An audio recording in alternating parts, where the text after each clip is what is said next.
क्रोध हर किसी को आता है। जब भी किसी की बात बुरी लगती है या किसी का व्यवहार पसंद नहीं आता है तो गुस्सा आ जाता है, और एक बार जब यह आता है तो फिर दिमाग से निकलने का नाम नहीं लेता। ऐसे में आप उस घटना को लेकर बैठ जाते हैं, उसके बारे में सोचते रहते हैं। हर समय वही बात दिमाग में घूमती रहती है। आप किसी से कोई भी बात करें, वह घटना बीच में आ जाती है। ऐसे में आप न चाहते हुए भी उस बारे में बात करने लगते हैं, उसकी शिकायत करने लगते हैं। और अगर उस समय वहाँ पर कोई बात करने वाला नहीं हुआ तो आप अपने आप से ही बातें करने लगते हैं, बड़बड़ाने लगते हैं। इस सब से उस व्यक्ति की सेहत पर तो कोई फर्क नहीं पड़ता, पर आपका नुकसान जरूर होता है। लेकिन अगर आप चाहें तो इस स्थिति से बच सकते हैं, इस नुकसान से खुद को बचा सकते हैं। कैसे, आइए जानते हैं महात्मा गौतम बुद्ध की इस कहानी के जरिए। एक बार की बात है, एक गांव में गौतम बुद्ध का प्रवचन चल रहा था। वे कह रहे थे, जब हम क्रोधित होते हैं तो दूसरों को नुकसान पहुंचाने की कोशिश करते हैं, लेकिन उस समय हम इतने आवेशित हो जाते हैं कि हमारी सोचने समझने की ताकत समाप्त हो जाती है। इसलिए क्रोध में हम सही निर्णय नहीं ले पाते और अपना ही नुकसान कर बैठते हैं। बुद्ध की उस सभा में एक गुस्सैल स्वभाव का व्यक्ति भी शामिल था। उसे बात बात पर गुस्सा आ जाता था। आज भी वह अपने परिवार वालों से झगड़ कर आया था, और उस समय भी उसके दिमाग में उथल पुथल मची हुई थी। इसलिए उसे बुद्ध की बातें अच्छी नहीं लग रही थी।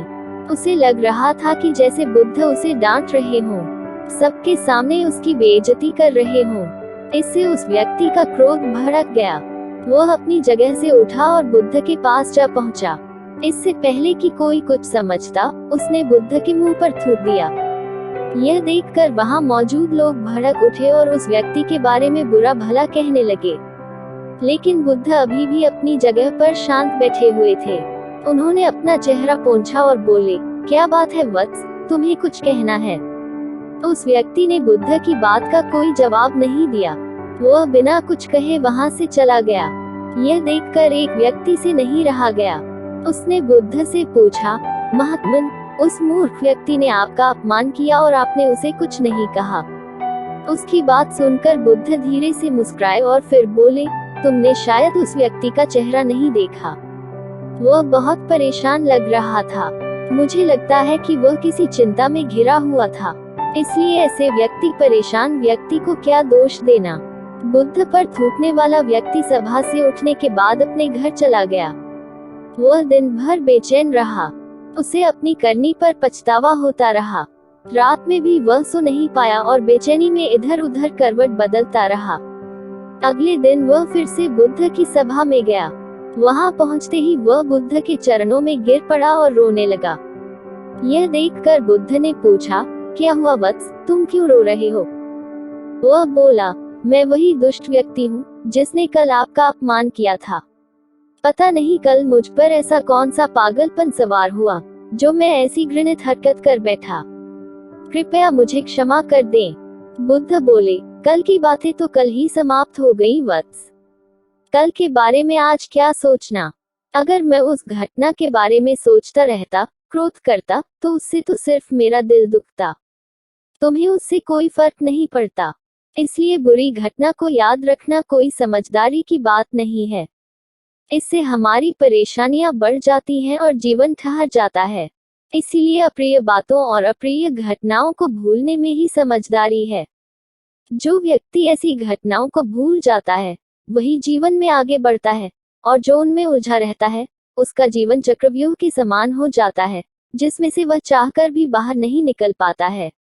दोस्तों, गुस्सा करना बिल्कुल ऐसा होता है कि जहर तो आप पिए और कामना करें कि मर सामने वाला जाए। इसलिए जब भी कभी आपको गुस्सा आए तो इस बात को ध्यान में रखें कि अगर आप किसी से नाराज होते हैं और रूठकर चुपचाप बैठे जाते हैं तो आप अपना ही नुकसान करते हैं। इससे आपके समय का तो नुकसान होता ही है, आपके शरीर का भी नुकसान होता है। इसलिए अप्रिय बातों और अप्रिय घटनाओं को लेकर बैठना कोई हल नहीं है। बेहतर है कि उन्हें भूलकर आगे बढ़ें। तभी आप जीवन के प्रवाह के साथ अपने आप को जोड़ पाएंगे और जीवन का आनंद ले पाएंगे। हम में से ज्यादातर लोग यही समझते हैं कि हमारे दुखों का कारण कोई दूसरा व्यक्ति है, और जब हम ऐसा मानते हैं तो हम अपने स्वनियंत्रण की कमी और अक्षमता को अनदेखा कर रहे होते हैं। वास्तव में ये हम पर निर्भर करता है कि हम दूसरों के द्वारा प्रदान की गई नकारात्मकता को स्वीकार करते हैं या नहीं।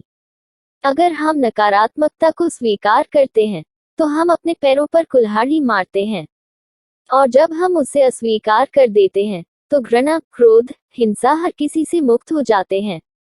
दोस्तों, हमें उम्मीद है कि आपको बुद्ध की ये कहानी, गौतम बुद्धा स्टोरी, क्रोध आने पर, पसंद आई होगी।